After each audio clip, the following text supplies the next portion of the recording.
Thank you so much. I'm so happy to be here.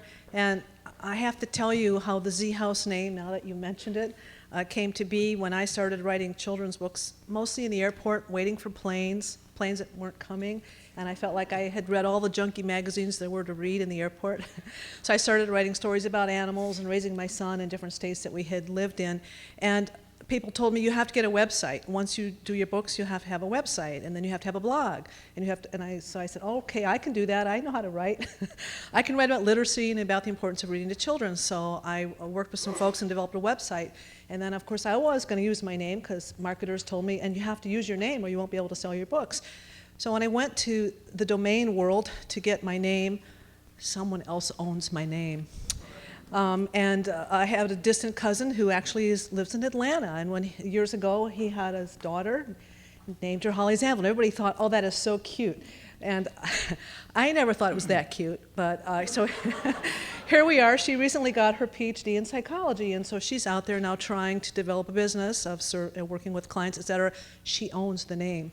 So this was really troubling to me to realize that I was going to start putting out books, and I didn't even own what I thought was my name. So I decided, since I always like to be a Z person, and I usually like to go last on every program, because when I was growing up, I had to sit in the back of the room, and I came to like the back of the room quite a bit. And so I thought, well, I'll call these stories the Z House stories, and I tell everybody, it doesn't have to be true. I can make up a lot. Some of it's true.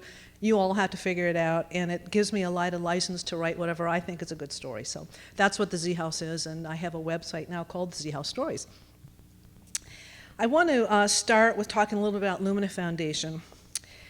You know, it's based in Indianapolis, and we're the largest of the national foundations that has a sole focus in higher education. All of the work at our foundation is supporting a big goal. We call it Goal 2025, and that is by 2025, 60% of Americans will hold a high-quality credential, degrees, certificates, or other post-secondary credentials.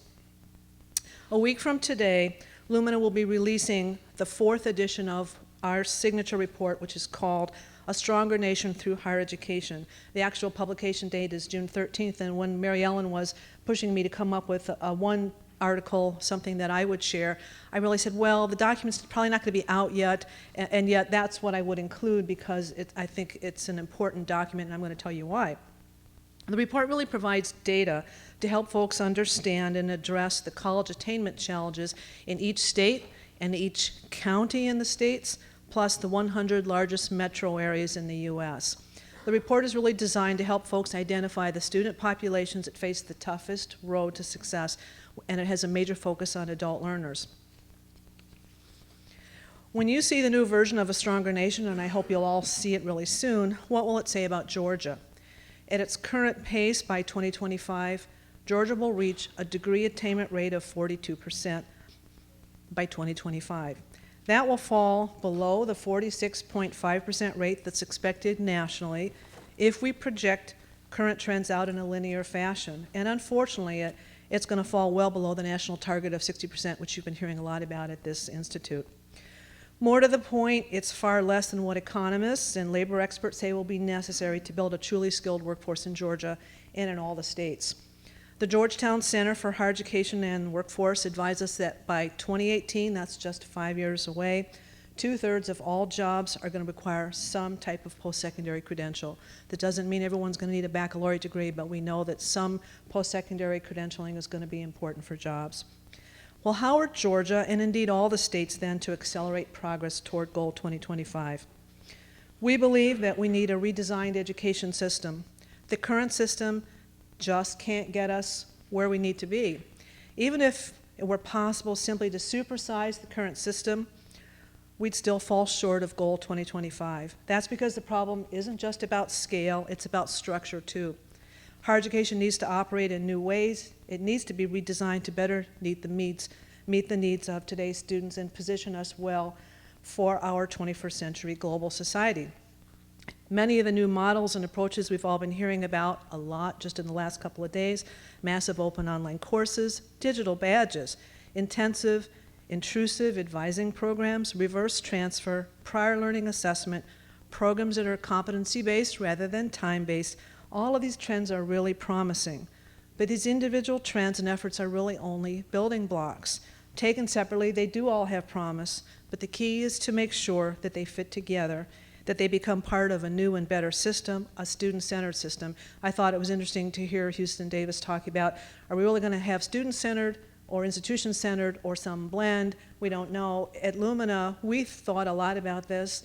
I think Houston has been in some of those meetings with us. And in our new strategic plan, we're coming down on the side of students. Do what's best for students. That won't be the answer everyone will come up with, and we will respect whatever range of answers folks do come up with. We're on the side of students. So where will adult learners fit into these new and better student-centered systems? Let me go back for just a minute to the why question. Why are we at Lumina, why has our foundation decided to be so focused on adult learners?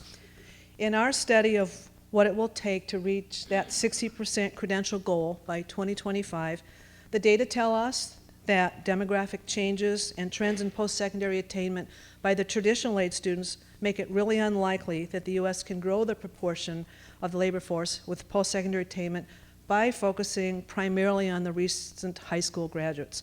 The adult population, therefore, is key. We wish that all students coming through high school would go on to college and that they all would complete their degrees. Even if they did, that wouldn't get the nation to where we need to be to reach the 60%. So we're going to continue to have some amount of our focus on adult learners. It was really this recognition several years ago when we were looking at the data that motivated our foundation to begin to invest in adult learner efforts.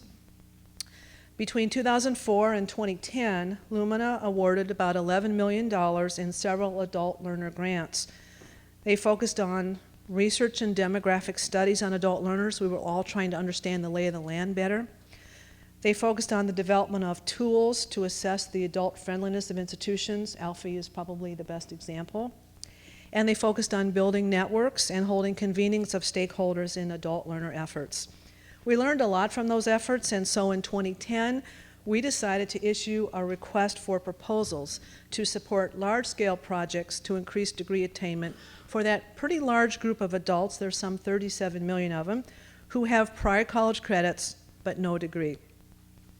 Through the RFP, we had a pretty unique opportunity to read more than 100 proposals to learn what folks around the U.S. were thinking were important in addressing adult learner needs. We ended up awarding about $19 million in grants to help about 20 pretty large-scale adult degree completion efforts.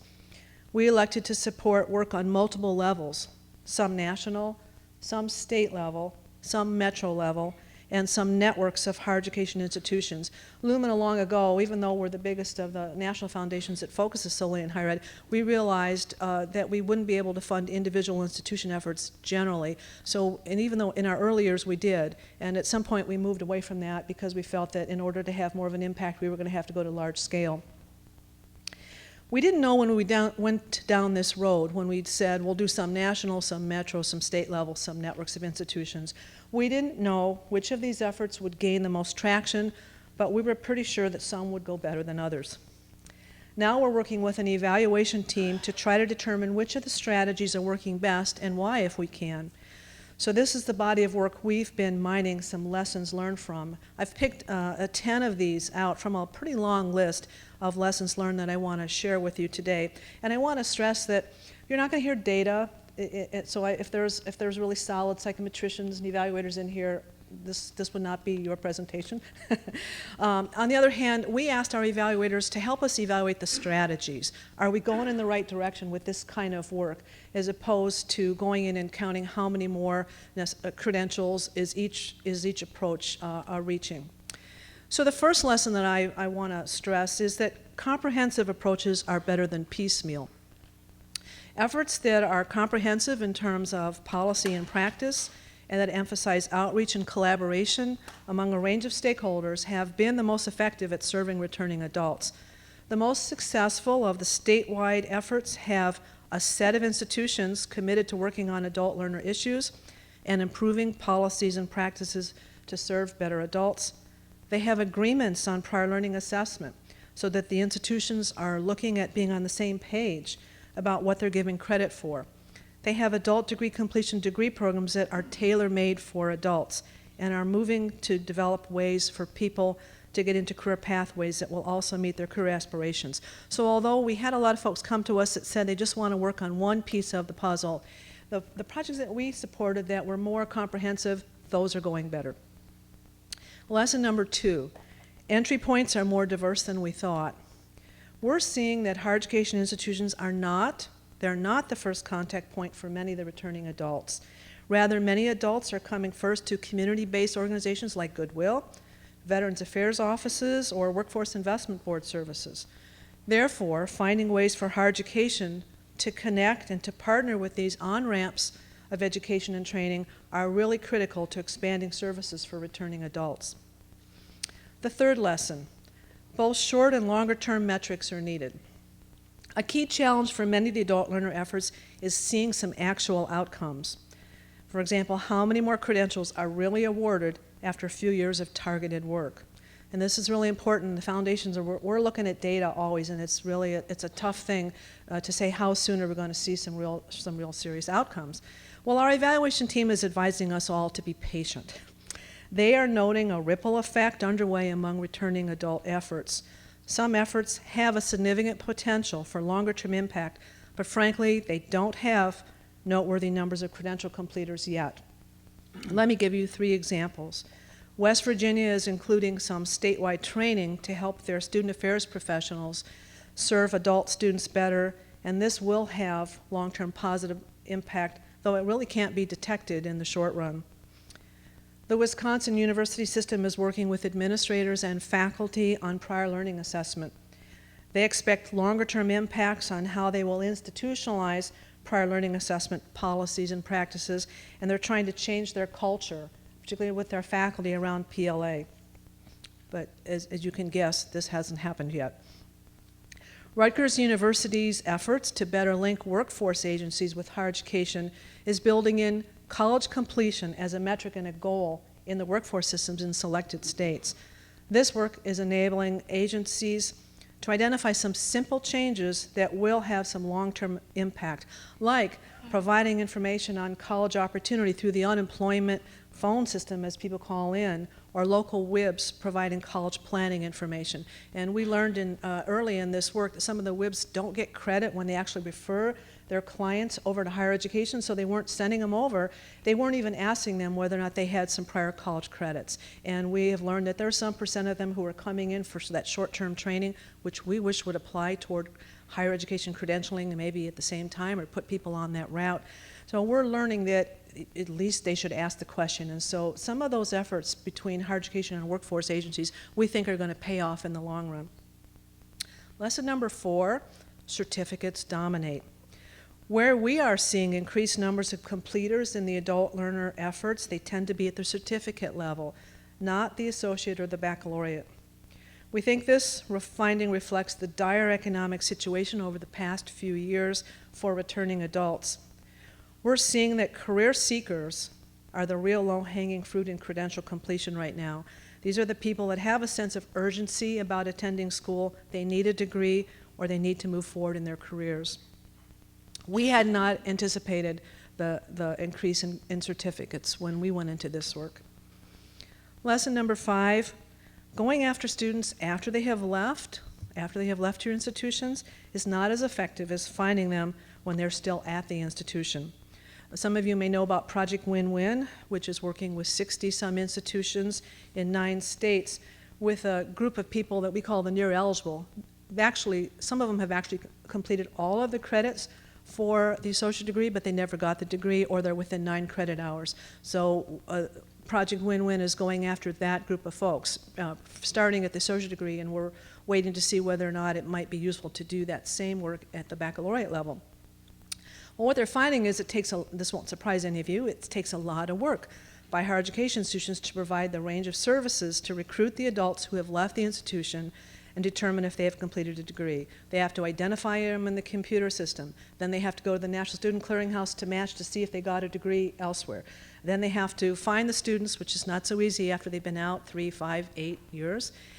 Then they have to talk with them and say, we'd like to do a degree audit, we'd like to have you come back, we'd like to figure out why you didn't get your degree, et cetera. Some of the students don't value the social degree. So it's quite a long and difficult process, takes a lot of money.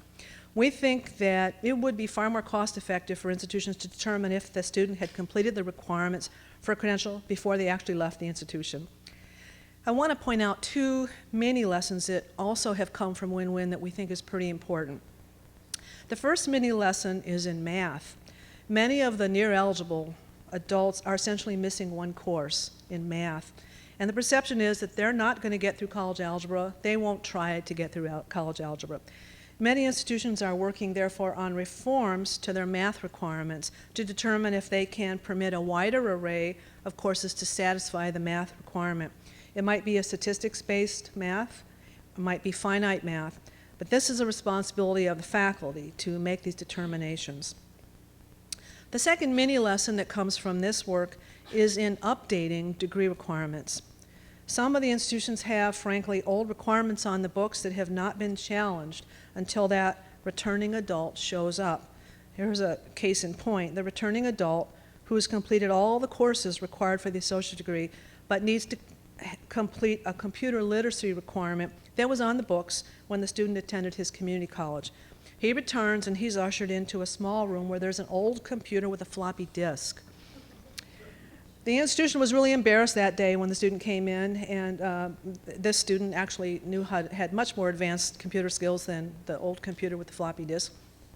But the institution realized they had not updated their requirement and that they needed to be ready when the returning adult actually comes back, and they need to look at their policies. So this is another example about being ready and trying to stay current with your requirements. Wow, it's really coming down. Lesson number 6. Casting the net widely in marketing works as well or better than targeted marketing. Many of the marketing efforts have been targeting only the students that the institutions have data on. They're just marketing to that group of students who left their institutions. We're learning that a broader marketing strategy is working well, to cast the net broader, to capture all the adults who may have moved to your area. They didn't go to your institution necessarily, but they really may want to come back and complete their credentials. So we're seeing that that may be just as well, and it may actually save you some time in terms of doing that individualized marketing that we thought initially was going to be so important to getting to students. Lesson number 7, and this is one you'll know because you're all here today, networking matters. Networks such as the Adult College Completion Network that's being operated by WICHE, and I would say the ALC too, is really useful to help folks working in the adult learner area.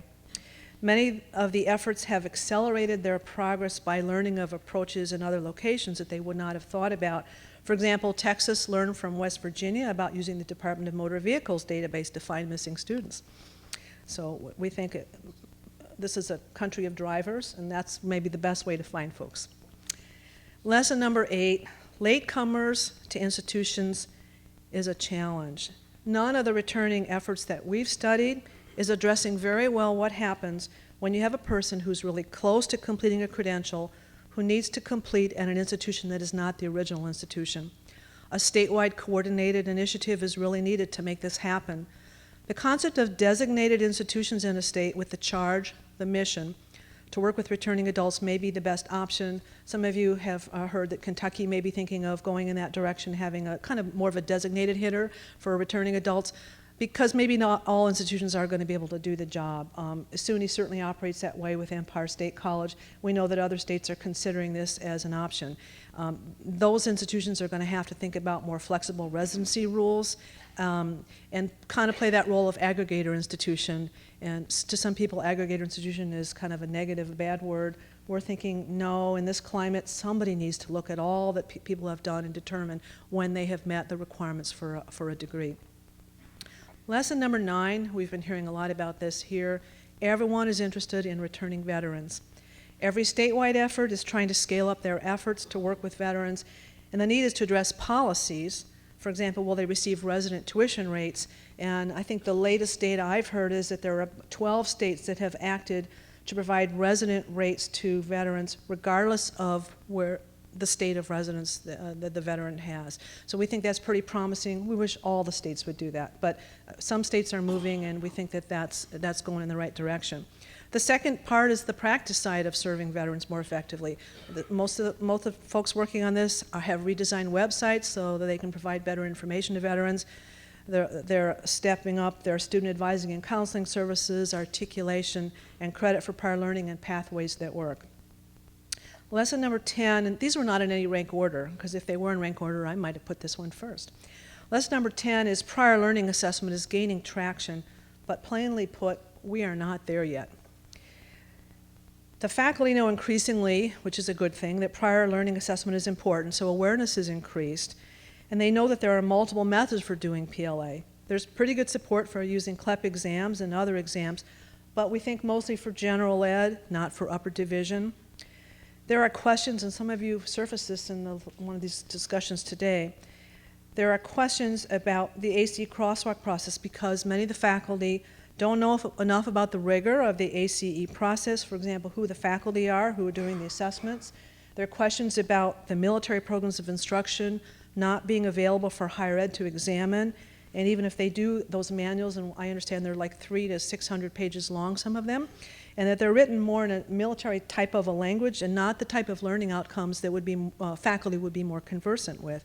So this is an issue. More work is needed to increase confidence by higher education in the ACE credit crosswalk assessment system if we're going to expect that folks are really going to accept that and use them more prevalently. There are also questions about portfolio assessments. Who has the expertise to move students through the process?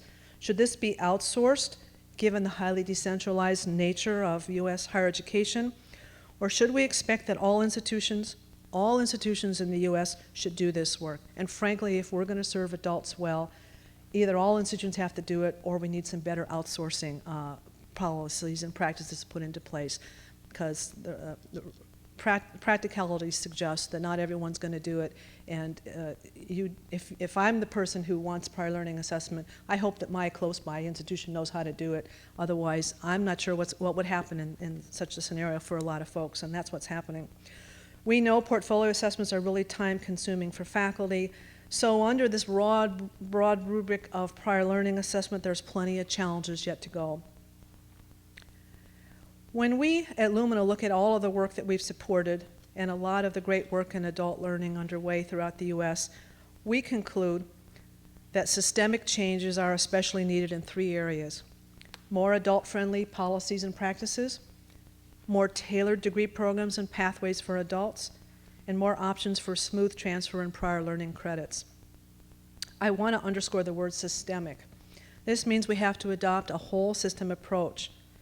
This is really troubling for higher education because we have a highly decentralized higher education system, as you all know.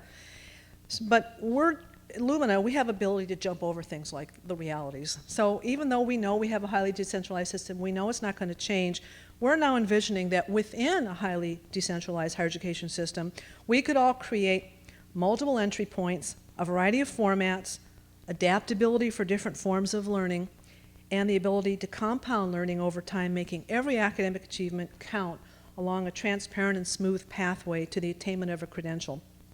Put more plainly, we're envisioning a highway with lots of on and off ramps that enable students to get on and off and to achieve meaningful credentials, to recognize their learning at key points, key milestone markers along the way. These meaningful credentials then become the coin of the realm as students move between higher education and workforce. Higher education institutions are not and will not be the only providers of learning and meaningful credentials. There are already many industry-recognized credentials, and we believe there will be many more providers, more third-party providers that will travel with us on this dynamic and increasingly crowded highway system. Nevertheless, higher education is and will likely to continue to be a major provider of meaningful credentials awarded for assessed learning. And faculty, therefore, have the important role of making those decisions about what meaningful milestones will consist of and what recognitions will be awarded. I have to add here, one of the reasons why we've become so interested in reverse transfer, and we're not calling it reverse transfer, we're calling it credit when it's due, is because we can understand how students can move from either community colleges to universities, or frankly start as a native in a four-year institution and get to that point, a midpoint, where it would be equivalent to associate degree, why don't they receive an associate degree for their learning and have that learning measured so that for those folks who have to drop out or stop out, they have a meaningful credential to help them migrate their work through the workforce. When Lumina was thinking about this the last couple of years, I was the one colleague there to say, let's go after the midpoint degree and we'll do an RFP around that and see what we can do with 4 institutions. And my colleagues told me, no, let's start with the community college transfers around reverse transfer and start there. But we have big ideas about where we can go to try to see a different world in which we have more milestone markers, particularly when students take so many years between a high school diploma and completion of a baccalaureate degree. That could be 8, 10, 12 years with no formal recognition of a credential. So we think that those milestone marker pieces are getting to be an important part of this new system. I want to shift in my remaining minutes to a handful of innovations that we believe will be impacting adult learners especially, and you've already heard about some of these at the Institute, but folks here have told me, don't worry, redundancy is a good thing. First, the explosion of open education resources and especially online courseware in the US and worldwide. We are seeing a growing number of repositories of learning resources. For example, free textbook publishing efforts that offer high-quality college textbooks at no cost to learners. Think OpenStax, OpenStax College. Open personalized learning systems, which contain collections of high-quality open education content that will be available on the web to anyone, anywhere, anytime at no cost. Think Khan Academy, think Connections. Under development are intuitive software platforms that will match each learner with ideal instructional components. Open Tutor is the recent one we've been hearing about. We've also been hearing about assessment services that will help anyone coming to it to seek an assessment of their knowledge and skills to move them forward toward completion of a meaningful credential. They're not talking about a higher education entity. It's a new service that will function outside of higher education, probably bringing in some assessment tools from higher education. We're not sure where the assessments are going to come from. And the name of this project I'm talking about is called credentialme.org, and they have a lot of funds behind them and will be an example of some of the new third-party efforts that are developing, particularly in the assessment area. These types of developments we think will particularly impact adult learners because they're the ones that are so motivated to come back to school and complete credentials, and they're going to be looking for a range of options. A second innovation are the new business models and teaching methods, maybe best exemplified by what we've all heard about Coursera's new partnership with the 10 state university systems and the flagships universities, including Georgia. This new partnership, what's so interesting is it's really breaking with Coursera's early plans to work only with the elite institutions. Clearly, Coursera has noted that the public state systems educate a huge number. I've read somewhere 70% of the students in the country. So if folks really want to move that needle around college completion, a lot of effort must occur at the public system level. What's especially interesting to a lot of us about this partnership is that there's going to be different business and teaching models that are going to be developed and tested, and likely some more productive ways of new delivery models are going to emerge, and we think that adult learners will really benefit from a lot of these new models. A third innovation is occurring with military populations. I had the opportunity to sit in a meeting 2 weeks ago with 7 states. 6 of them were Midwest, and Kentucky joined the group. And they have formed an ad hoc group around a military collaborative to try to increase credit options and technology options to serve their military populations. Minnesota seems to be the state that they all agreed was going, at least among the Midwest states, was going the farthest, the fastest. Minnesota's been identifying competencies in popular occupations in the National Guard, and they mentioned HR specialists and vehicle mechanics, and there were a couple healthcare areas as well. And what they're doing is back matching from those occupations to competencies in college credential programs. And their aim is to try to reduce the time it takes at the institutions to conduct the prior learning assessment for these folks. So they've already been able to demonstrate that they can greatly increase their credit recommendations for veterans and hold down costs of prior learning assessments among their institutions. And they intend now to take on a whole lot more occupations and do this kind of back matching of competencies, and think that that will stand them in good stead. A related innovation that they were sharing with us was what I call kind of a dating service for articulation and transfer. The Minnesota State Colleges and Universities have developed a software system in which the veteran enters their service category, their rank, their occupation. There's probably a few other questions as well. Then the computer produces for this individual a list of the institutions in rank order of which will provide the most credit for that category of individual. That person then can pick the institution where they think they're going to get the best arrangement. They're working on a new degree audit system soon that will provide a planning guide for how to complete their degree. So all the states that were in this meeting I was at said, wow, they wanted to be where Minnesota was, and we thought that was pretty interesting, that it looks like some places are making good progress. A fourth innovation is direct assessment. We've heard a little bit about that already here, about the University of Southern New Hampshire's College for America effort, the first competency-based associate degree to actually receive approval from the U.S. Department of Education as a direct assessment program to qualify for Title IV financial aid assistance. Many institutions, as we speak, are seeking approval as well. Well, what's really so innovative about this? Why is everyone talking about it? Instead of using credit hours or clock hours as a measure of student learning, instructional programs may use direct assessment of student learning, and direct measures could include projects, papers, exams, presentations, performances, and portfolios. It doesn't have to be a course. Furthermore, direct assessment programs may use learning resources.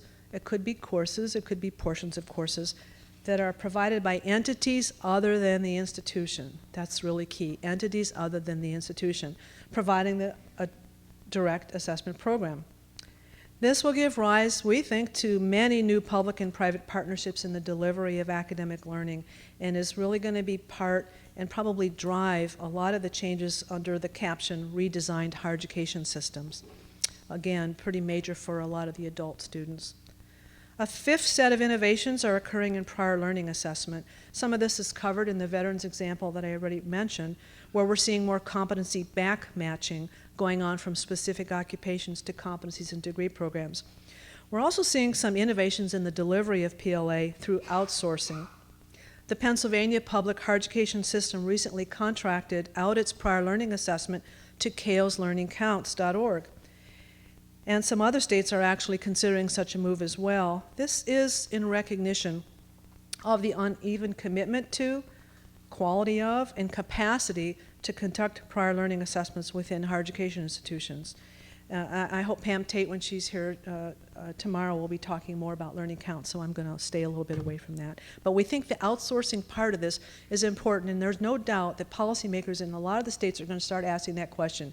Do we think all the institutions are going to be able to get it together and do this important work, and or do we also have to have an outsourcing option for our students who may not be so well served? So I think that will end up being on the policy plates of governors and legislators in the coming months, years. We're also seeing growing attention to PLA that is not tied solely to courses. This is really, really important. Most institutions, as you know, limit prior learning credit requests to course equivalents. Students have to provide evidence of their learning within existing course structures. This may not make so much sense when we're moving into competency-based programs where we care about programs of degrees, not a bunch of individual courses that add up. Empire State College in the SUNY system is maybe the best example of an institution that recognizes what they call emergent knowledge areas and perspectives, as well as experience-based learning by adults, which may not be represented in the standard college curricula.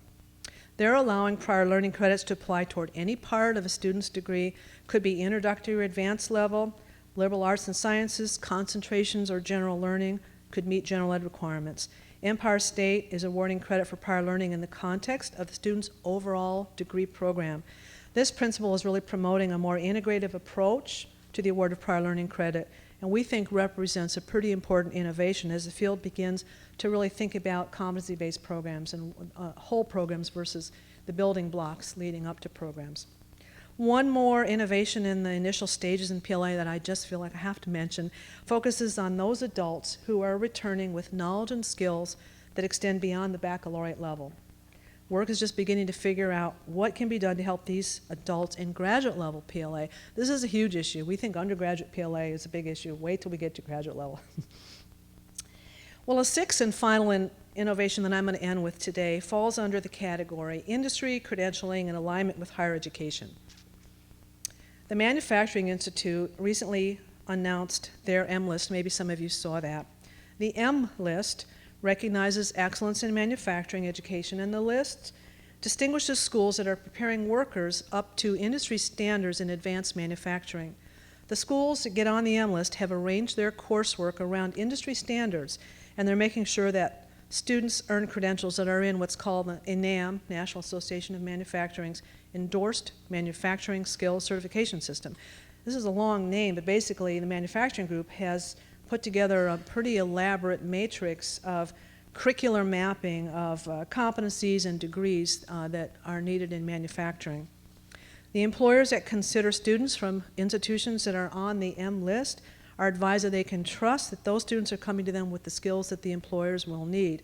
There are 39 institutions in 16 states that are cited on the M list. Most of them are community colleges.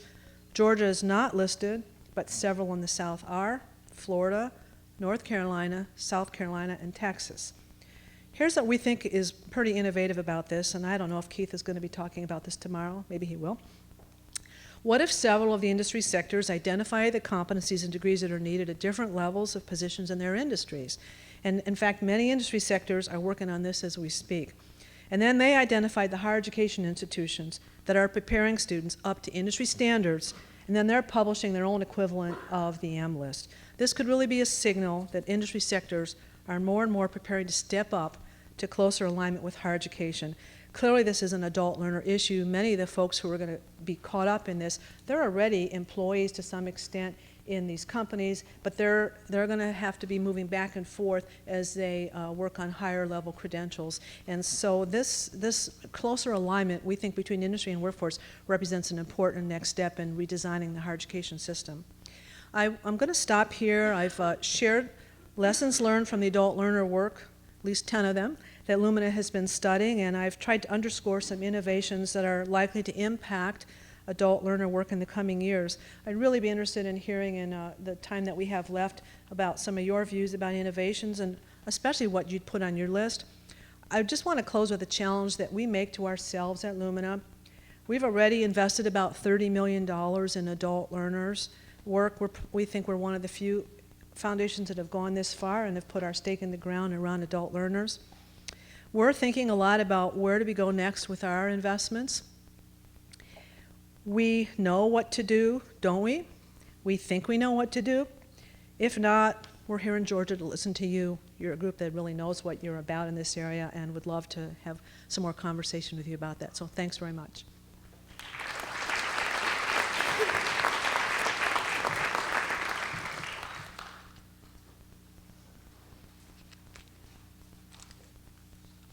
Yeah, I'm happy to take questions, and I have to stay here. By the way, you notice I didn't do a PowerPoint. I don't really like PowerPoints.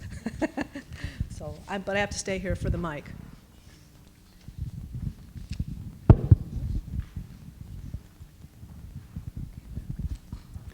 Hey, Dr. Sanville, how are you? Great. Thanks for coming to speak to us today. I'm Joseph Scott Morgan from University of North Georgia. Had a question that goes to what you were mentioning earlier about graduate level good. issues, and I wanted to know if Lumina had looked into any of this sort of thing. I was wondering about the efficacy of these graduate certificate programs that are popping up in a lot of places, not with the same speed as you see at an undergraduate level. But you know, we're a military college. We see a lot of kids that are coming back that may have undergraduate degrees and they want to transition into another field, but not regress, you know, into the undergraduate area. And I was wondering what your thoughts were about these graduate gateway certificates that, you know, you're not required to take the GRE for, but they set you up and they transfer the credit into potentially a master's degree level program. So many ways I could react to this. This is why I use notes, so I don't go down too many side roads. Lumina has put out a document called the Degree Qualifications Profile that many of you may know about, which tries to identify what are the competencies in an associate degree and a bachelor's degree and master's degrees. And we're in the process of working on it's called the DQP. DQP 2.0, based on feedback that we've gotten from a lot of folks about how useful that first beta version of the degree qualifications profile really was. And one of the key responses was, you need to add certificates, sub-baccalaureate certificates, because that's so much what community colleges are doing, and the data around adult learners has told us that certificates are really, really important. So we're in the process of going to be adding certificates to the DQP, and actually Keith may be talking about that tomorrow too. The other thing is, Lumina has primarily, our flag is in the sand around undergraduate issues, but I've been one of the colleagues to say we can't have a degree qualifications profile that speaks to higher education if you don't have something beyond the master's degree to represent the full array of credentialing that happens in higher education. So down the road, we're going to be adding PhDs and applied masters, et cetera, so that we have something that speaks to higher education. But in the new work that we're doing, which is around sort of new credentialing frameworks, and that's where I was going with describing the highway system with lots of on and off ramps. Higher education degrees will not be the only ones that are on that highway system. There will be industry recognized credentials. There will maybe some career readiness assessed designations that need to be on that, and so we're not sure what that will really look like. And at the graduate level, we know that there are many industry awarded recognized credentials that are really post-baccalaureate, and how they're going to fit in, we don't know. But I feel certain that we're all going to have to be talking about this and figuring this out, because the students need navigable systems, and we need the GPS system in the sky to help students get through between workforce and higher education. So I'm hoping there will be institutions that will step up, and I think the faculty and then other groups that are highly knowledgeable at this are going to have to help us steer that. I like the way Houston Davis was talking about that earlier. We don't know exactly where we're going yet. I kind of wonder, watching the ships out here, are tugboats going to push higher education up through the rivers of change, or are we going to have everyone just out there thrashing around, swimming, maybe hopefully in the same direction up the river? I think it's going to be a wild ride. It's going to be very messy, but I feel certain that we're going to have to get our hands around certain things that are beyond the baccalaureate. I don't know who will do the work. I don't know if Lumina will be there, but we're going to have to talk about this so that we understand that it's about the full range of credentialing and the stackable notions of credentials. So would love to talk with folks later if you had some ideas about this. I see, I'm waiting. I have a question about competency-based programs versus course-based programs and articulation. I am all in favor of building competency-based programs. The issue is that I have a good number of students who will want to transfer out of my program into a more traditional program. And while I can see how I can take a student who comes from a course-based program and give them credit for the competencies that I want to see in my program, I have a harder time seeing how I would take a student who wants to transfer out of my program to another university. Any comments, any thoughts on that? I was in a meeting recently where folks were talking about the new world order that's in the way, that's coming. And competency-based was the key issue. And some of the folks from institutions were indicating that that many institutions will have hybrids. Maybe general ed will be more traditional, but then they'll have competency-based majors. And that the transcripts will have to identify both competencies as well as more traditional accrediting methods of coursework, and that'll be fine, and that students will come to understand the hybrid models. And then there will some that'll be fully competency-based. I can't imagine how this is all going to work, but I think this is where we're headed. And again, we would welcome your thoughts about this, but if we put students first, how are they going to find their way? But that's part of our future for sure. So. Just an answer to the question that was given over there, at Southern Poly, at least in our computing master's programs, and that's in computer science, software engineering, information technology, we have transition courses at the 5,000 level for students that don't have degrees in computing. And they can go then finish those. They can do them as a certificate. They also can just do them as part of the master's.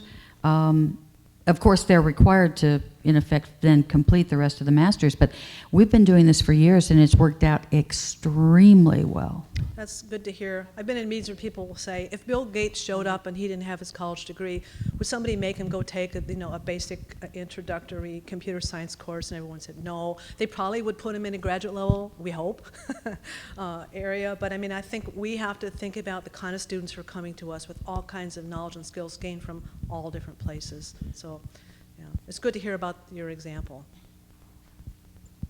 There's one over here.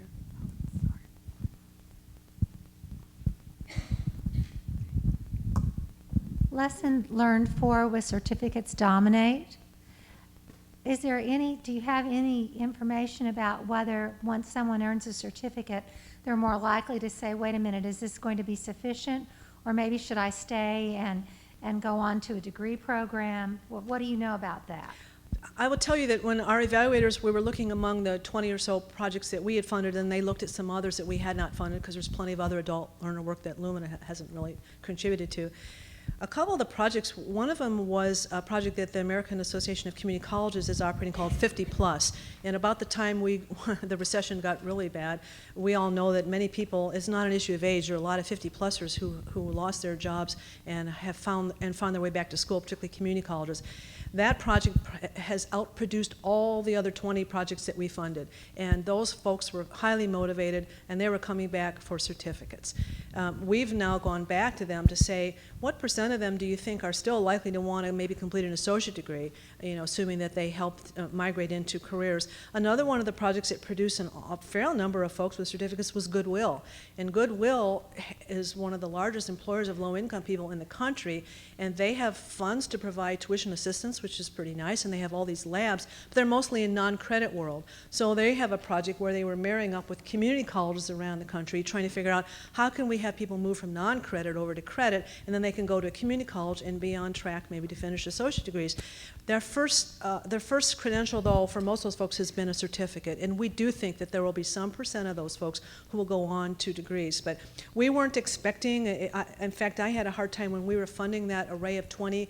Some of those were not ones that Lumina thought we should even fund. And then we decided, well, let's see how well they do. We wanted to have a diversity of projects, and we're pretty surprised that those were some of the ones that took off. So, and we now have become so interested in certificates as an important part of the stackable credentialing that we're going to be adding certificates to the degree qualifications profile because we feel like that is an important first rung on the ladder for many, many students, and that will help them begin to migrate their way through the system. So that's what we've learned so far about certificates.